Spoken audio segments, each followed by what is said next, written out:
Hi, good evening, and welcome to our 2023 Speech Trek Experience. I'm Mary Kay Lindstrom, President of the Big Bear Valley branch of the American Association of University Women, or AAUW as we are known. We are upward of 85 women strong, and I am so very proud to be a part of this amazing company of women. Overall, our mission is to empower women and girls by advancing gender equity through research, education, and advocacy.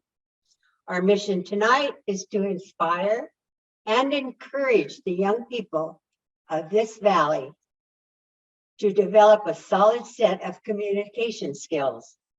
Activities such as this build a lifetime of confidence and poise in almost every walk of life. I consider the topic to be extremely challenging, and I very much admire the contestants for addressing how can communities, organizations, and citizens of all ages help protect and expand voting rights. I'm honored to share this Zoom affair with you. Well, it was just about a year ago, I had the same opportunity, and we were delighted to have the contest in person at the Performing Arts Center right here in Big Bear. And we said, hooray, no more Zoom. Well, guess what? Here we are, Zooming again, due to our friend, Mother Nature. We will not be deterred. We will come away feeling proud and gratified we were able to pull this off despite the obstacles. I wish you all much good fortune, and now I will introduce Marlene Kane, Speech Program Director of AAUW California and founding member of our local contest. She is an accomplished businesswoman and an award-winning speaker. Please welcome our Master of Ceremonies, our very own Marlene Kane. Thank you. Thank you. Thank you, Mary Kay, very much. Welcome, everybody, on this snowy evening. Albert Einstein said, "It is the supreme art of the teacher to awaken joy in creative expression and knowledge." How did Albert Einstein know about Speech Trek? Because it was a teacher who started this whole program back in 2007. It is an AAUW California program, and it was started by a teacher who did believe so wholeheartedly in the value of public speaking as both a personal and professional life skill. So we are delighted to offer this opportunity to Big Bear Valley students. For the benefit of the judges and of the audience in general, I will now announce the speaking order and names of our contestants. Speaker number 1 will be Colby O'Haver. Speaker number 2 will be Maya Toole. And speaker number 3 will be Enrique Manzanares. Now, just a quick overview for those of you not familiar with Speech Trek. These students will all speak on the same topic that Mary Kay said. How can communities, organizations, and citizens of all ages help protect and expand voting rights? They will be delivering 5 to 6 minute original speeches on that topic tonight. The judges are in the audience and they have been briefed, and the contestants have been briefed. So let the contest begin. Please welcome contestant number 1, Colby O'Haver. Colby O'Haver, contestant number 1. We all have voting rights, right? Well, with some laws states are trying to pass, it seems more and more like we are getting more restrictive with our rights. If these laws are passed, it could threaten millions of people's right to vote. So how can we and other states protect these rights? Well, to understand that, I think we need to go deeper into how they're restricting them. 19 states were enacting more than 30 laws to make it harder to vote. Let's take Arizona, for example. They are trying to pass more than 100 laws to make voting harder. One of these laws is called HB 2596. This would make it so all laws would have to be, this would make it so all votes would have to be cast on voting day and in person. Because of this, the Justice Department is suing them for challenging voting restrictions. Let's take Texas as another example. They are trying to pass a law called SB1. This would mean it would ban drive-through voting and put limits on mail-in voting and same-day voting. It would also make it so there would be no assistance for people with disabilities or for people that are hard at speaking English. Huntsville, Alabama has one voting box on top of a hill with no curbside voting. With all of these laws, these will highly affect the accessibility of voting. I want to tell you a personal story of mine. When I was about 7 years old, my mom had stage 4 breast cancer. Some days she wouldn't be able to cook. Some days she wouldn't be able to clean. Some days she wouldn't take us to school. It was challenging for her to do everything. So how could she take the time out of her day, which she took caring for us, to go out and vote? Do single mother and fathers and people that are sick and disabled not deserve their rights to vote?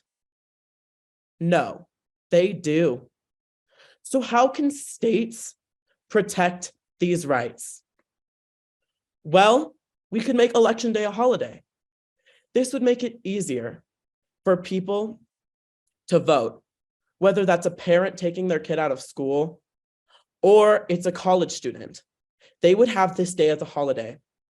We could also make online registration and automatic registration for all citizens.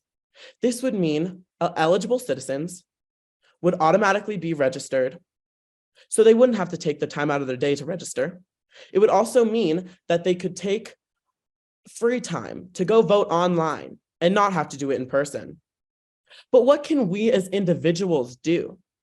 Well, we can volunteer, whether that's helping register voters or being a proxy vote. The more votes, the better. We could also spread the word and advocate for voting rights legislations. Because the more we get this stuff out there, the more people can understand what their states are doing. With some of our rights being threatened, it can be scary to think about our future. Well, with all that can be done, we have to take action.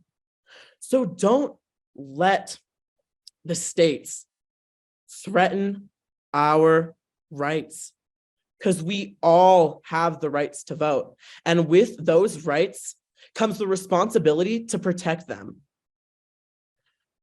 Even us as kids can help protect, whether that's spreading the word to our parents or to our community, we can help. So what we need to do is stand up and make the change. Thank you. Thank you so much, Colby. We will now allow 1 minute for the judges to mark their ballots. So please, 1 minute of silence. Thank you.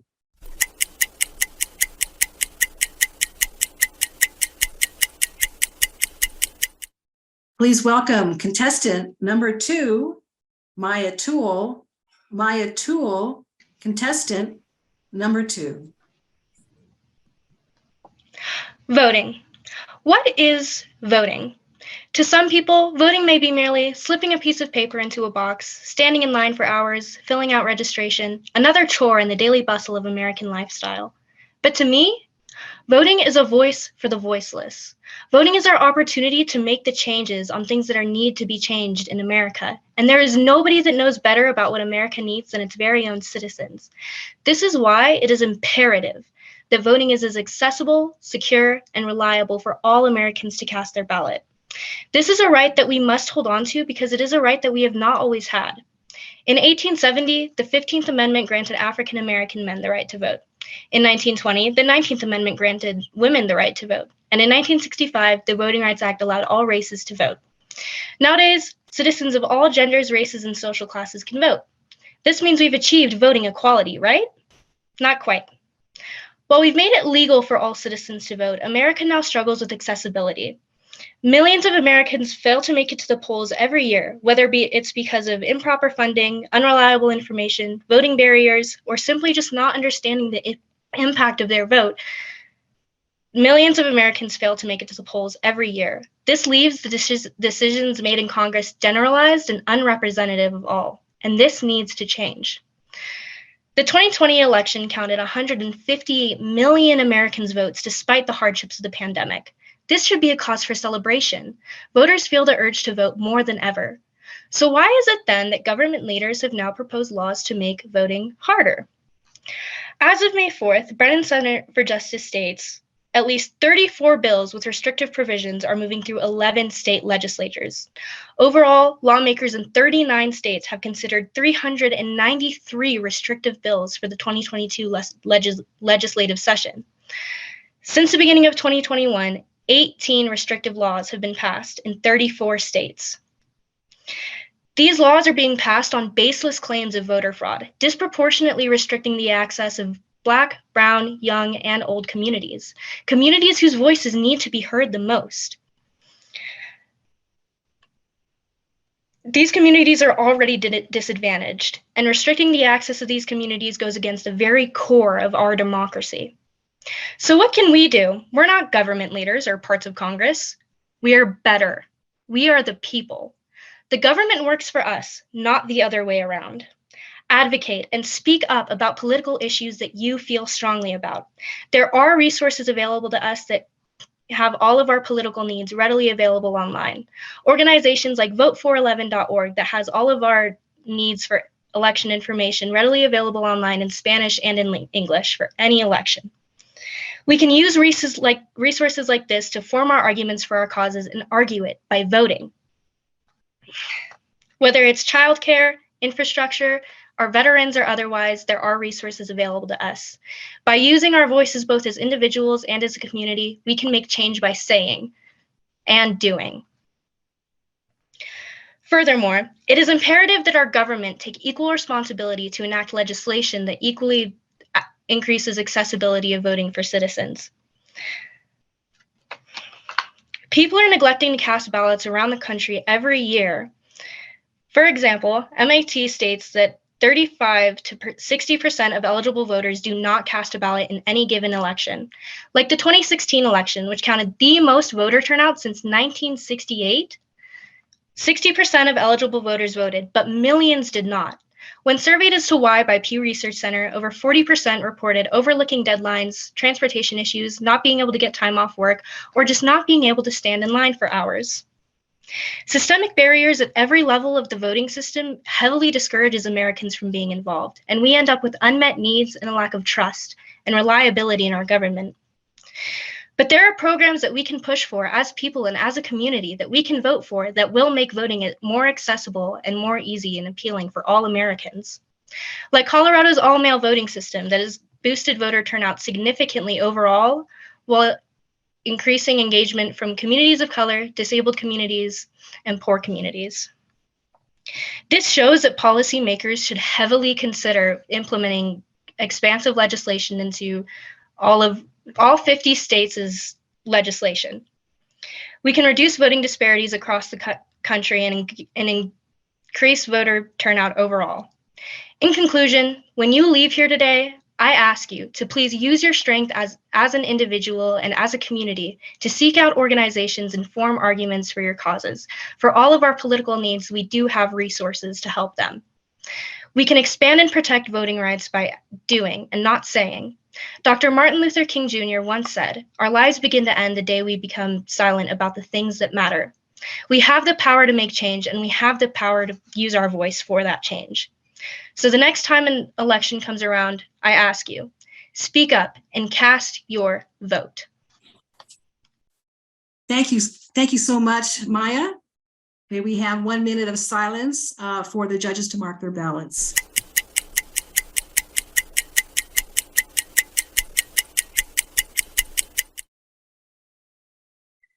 Please welcome contestant number 3, Enrique Manzanares. Enrique Manzanares, contestant number 3.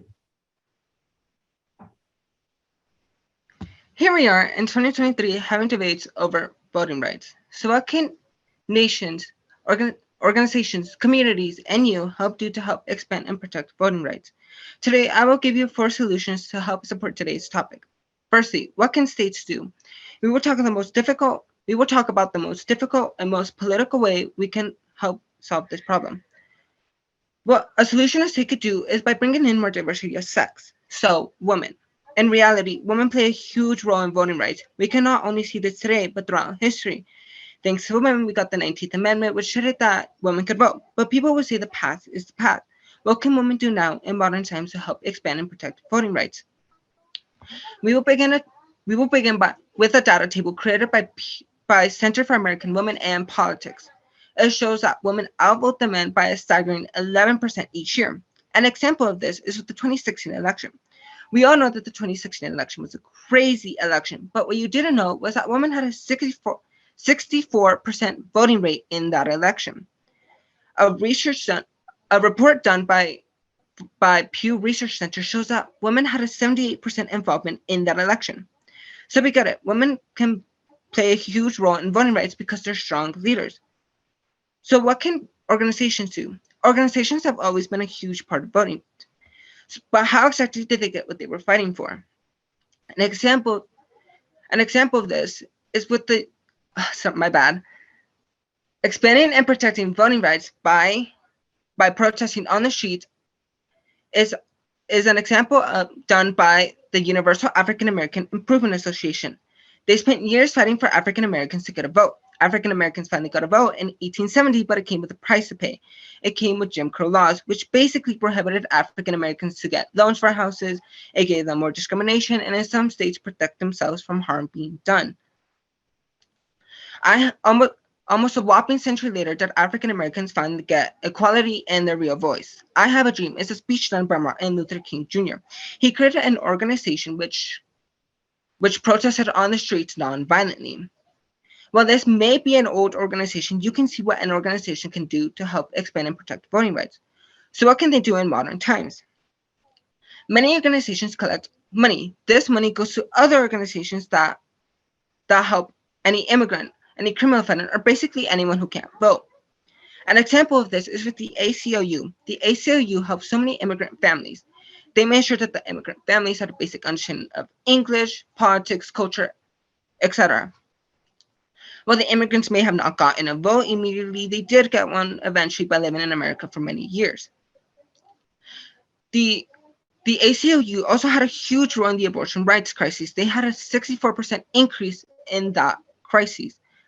Another example of an organization collecting money to help this cause is the Neo Creative Trophy Center. They allow grantmakers to coordinate the resources and work together to increase civic participation. While this may be this may not be the strongest evidence, but their website actually has a letter written to the people saying in 2020, 159 million people turned out to vote. Turnout not seen in more than a century, and they did so in the face of a deadly pandemic, economic recession, and racial conflict. So what can communities do? Some communities may be more stricter than others on their voting rights expansion. One example of this being Big Bear, sadly. So when a community does decide to help, what can they do? Many communities can be poor, which can be a fear factor as to why they don't vote. A CNN report shows that people with an income of less than $25,000 didn't vote. That's 48% of the people of the population not voting. Compare this to humans, 75% of people who vote that make over $75,000 a year. This evidence is from 4 years ago, so let's take a peek into last year, 2022. A report done by Newsweek shows that 58% of people didn't go for things to go back to normal. Normal being pre-COVID and them not getting as much government-supported help. So what does this show exactly what communities can do? It shows that communities can hold influence by having a large number of people eligible to vote. The only reason they don't vote is because they can't afford to take care of their families. So by bringing in more awareness and help, can this bring voting rates? The answer to this is yes. An example is a website called 411. This website was created by the League of Women Voters. In the 2020 election, this website had a 70% increase use. And guess what happened in the 2020 election? It had a 78% increase voting rate. So what can you do? Well, to begin with, you listen to the speech. Second, if you're eligible to vote, make sure to vote next year for less stricter laws. One example of this being the John Lewis Voting Rights Advancement Act. Third, if you have extra money or are rich, go out and donate to any organization that helps support this cause. One example being the AAUW. Fourth, lastly, if you have free time, go out and volunteer or go protest, but volunteer in any community that may have concerns over voting rights. The truth is, I may have sugarcoated this speech, and the dark truth is, voting rights get stricter each year. I hope I impacted you and your thoughts on voting right thoughts. I hope I at least inspired one or two people to go out in the world, not just America, but in the world, to make a difference on voting rights. Thank you so much, very much, Enrique, very much. I congratulate all the contestants on their speeches this evening. Judges, please complete your ballots and return them to the Chief Judge as was discussed in your briefing as soon as possible.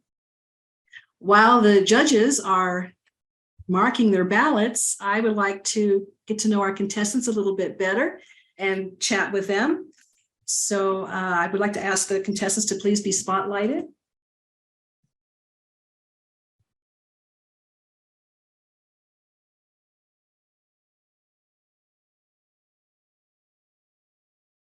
Okay, so let's see. I'll start with our first contestant. Let's see, Colby. Where is Colby? Are you there, Colby? I'm here. Okay, Sorry. great. Well, first of all, congratulations. I know it's not easy being first, and I'm sure you're glad to have done it. And take a deep breath now and relax. I was really interested in your speech for a number of reasons. One of the things I wanted to ask you about, how did you find out about the Arizona law and the Texas laws and so forth? How did you discover that?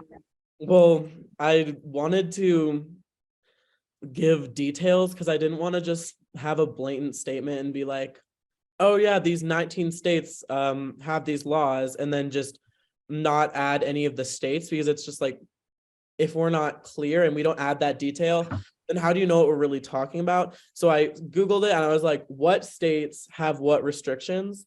And I looked on Arizona and I was surprised about all these like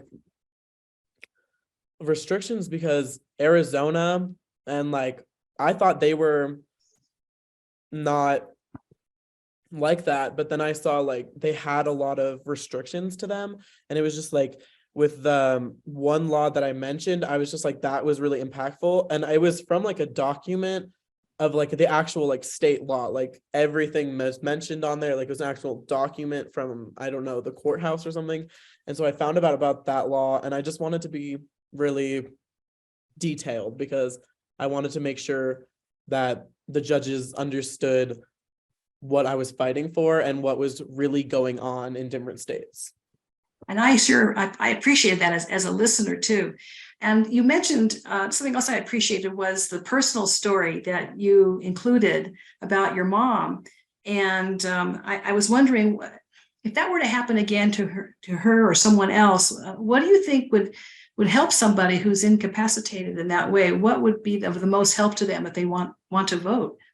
Well, a big thing I mentioned in my speech was what we can do is we can volunteer. And one of the things that you can do to volunteer is called proxy voting. And that basically means you will go to their house, you will pick up their ballot, you will drive it to the nearest like voting office and then vote.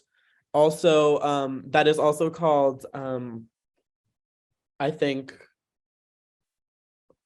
it's called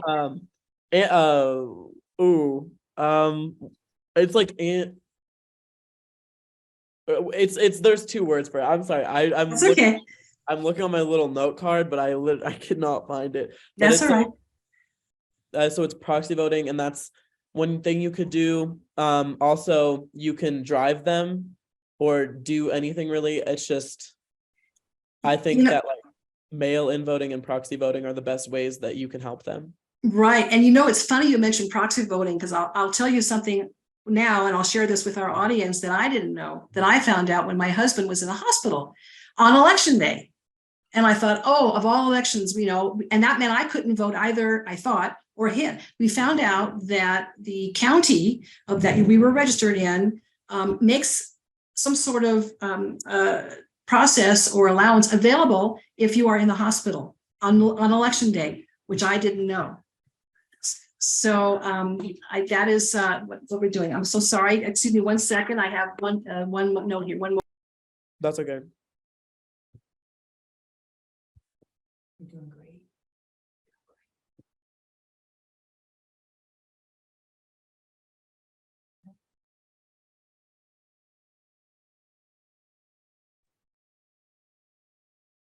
So I'm so sorry, a momentary technicality. Anyway, I really enjoyed your speech, and I just want to congratulate you on your offering solutions as well. There's so much we can do. Is there anyone you would like to acknowledge tonight? I'd like to acknowledge my mom, of course, because she definitely helped me a lot through this and pushed me when I wasn't feeling motivated. I'd like to thank my dad for just overall raising me and being there for me. I'd like to definitely shout out my friends because they really are just always there for me, and like I had a picture of them like next to me at all times, and it was just like I have their little bracelets on that they give me, so it's just like they were really good luck. And my brother probably, because he's a big supporter of mine and he was sitting there watching me. But I'd like to thank everyone really, because everyone's a big help to me. Well, we would like to thank you for taking the time to join our contest. Our audience might be interested to know how you found out about Speech Trek and what grade you're in. Well, I'm a freshman, and I learned about Speech Trek through my mom, which is part of AAUW. So that's what I learned from her, and she wanted me to do it because she thought I was good at speaking. Well, we learned a lot from you tonight. Thank you once again for your speech, and congratulations on a job well done. Thank you. You're welcome. Contestant number 2, I would love to speak with you, Maya Toole. Hi. So now you can take a deep breath. How do you feel? I feel okay. I feel well. I definitely enjoyed that speech. Oh, good. Well, I did too. What a coincidence. It seemed that the theme that I got from you from your whole speech was really not so much voting rights, although that was part of it too, but the key issue for you seemed to be accessibility, to getting accessibility to that. And what was really stood out to me was when you were talking about how millions of people do not vote for various reasons. And in the 2016 election, you said 60, I think you said 60% turnout, but that still means 40% did not. So what do you think the main reason is that 40% of voters didn't turn out for that election? Well, as I said, when Pew Research Center surveyed people, mainly people reported that they couldn't get time off work. They it was just too inconvenient. They couldn't stand in line for hours, and especially disabled voters too. In my research was something that I found was disabled voters have a significantly hard time, going to the polls and doing that and being there.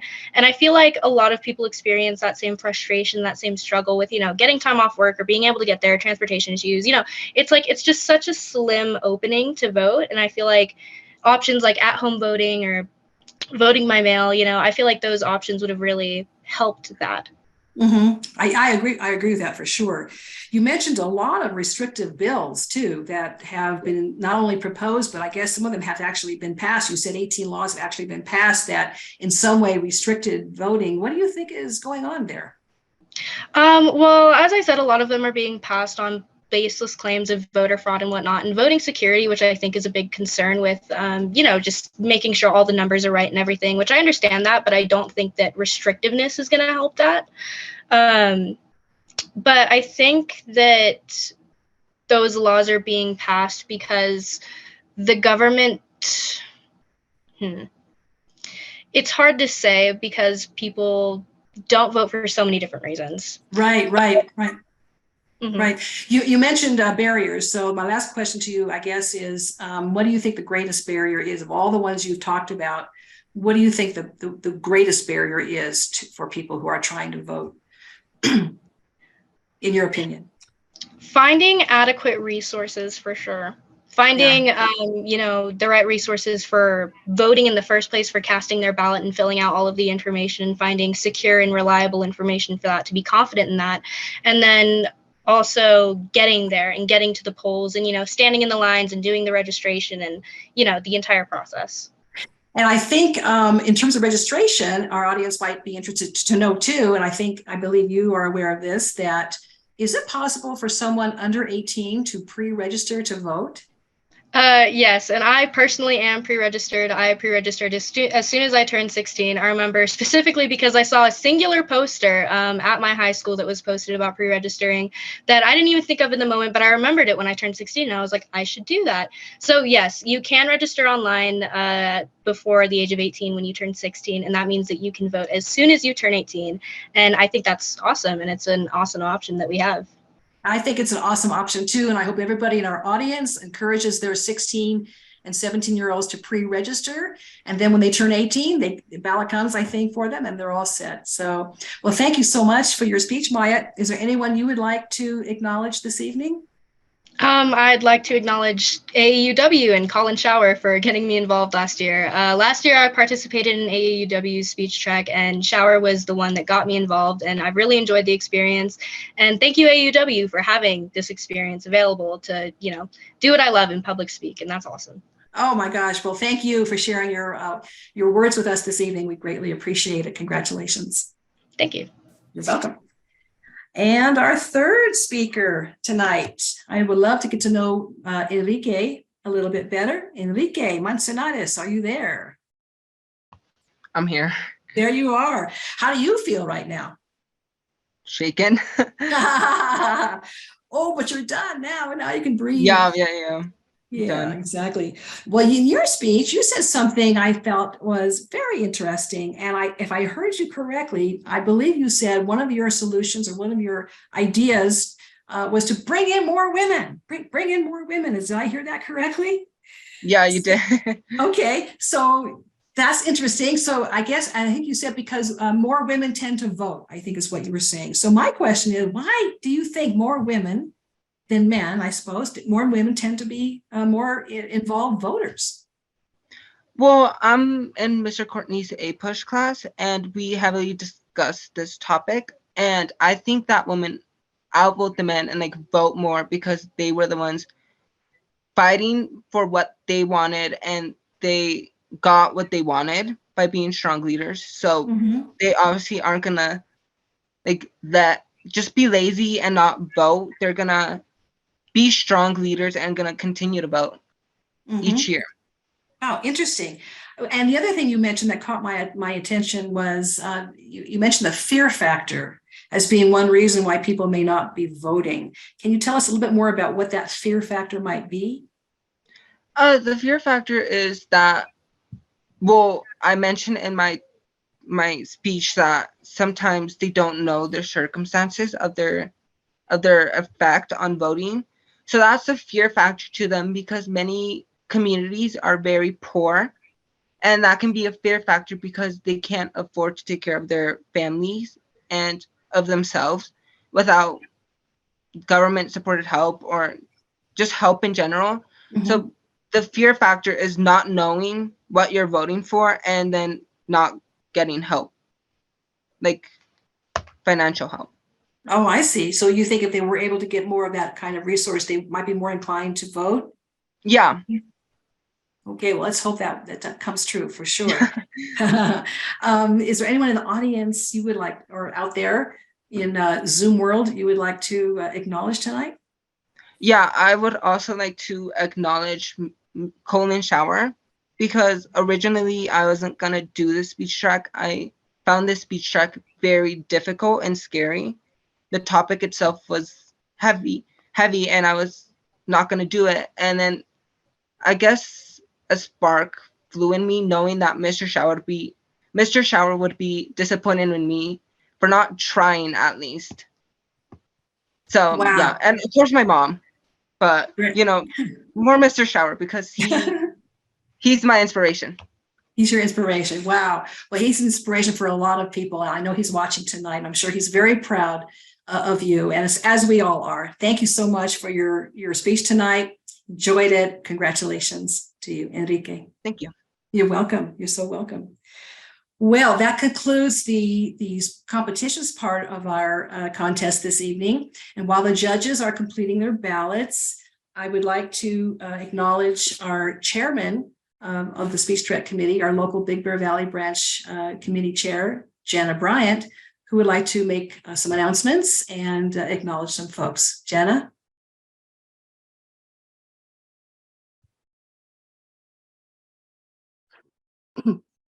There she is. You may want to spotlight yourself. Maybe I'll add a spotlight to me. Yeah, There you go. not. Okay. All right. Well, thank you for joining us tonight. This is our 11th year speech trek with AAUW. And thank you to our amazing MC and AAUW member, Marlene Kane, who is also involved at the state level, and Chief Judge Steve Kane. Marlene and Steve have been involved in Speech Trek for the last 11 years, and that which is truly amazing. And thank you to all our AUW, to our Big Bear Valley President, Mary Kay Lindstrom, who attended all our meetings, and for her wonderful support. We would like to thank Big Bear Valley Unified School District, and special thanks to Tina Fulmer for her support, principal of Big Bear Valley High School. And she supports many of our programs, and teachers, especially Colin Shower, who's helped us the last 3 years with our speech trek while I've been chair. And we truly appreciate him, and know his students do too. And Tracy Onions was in the library staff, librarian at Big Bear Valley High School, and she was a great help to us as well. And we thank all our contest officials, and made up of judges, ballot counters, and timers. And we have, as our judges, we'd like to thank Linda Ford, AAUW member and local realtor for Sotheby's International Realty. And we'd like to thank Jessica Madison, freelance writer, Nancy Meyer, owner of Bates Meyer Inc., and Bennett Moat, councilwoman, City of Big Bear Lake. And to our Speech Trek 2022 committee, made up of members of AUW that help with many different programs that we have.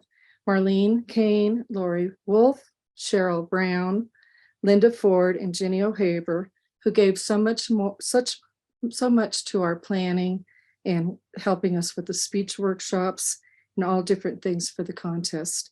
And thank you to our video tech, Bob Perry. Bob will put together a video that we can show to everyone after all this is over.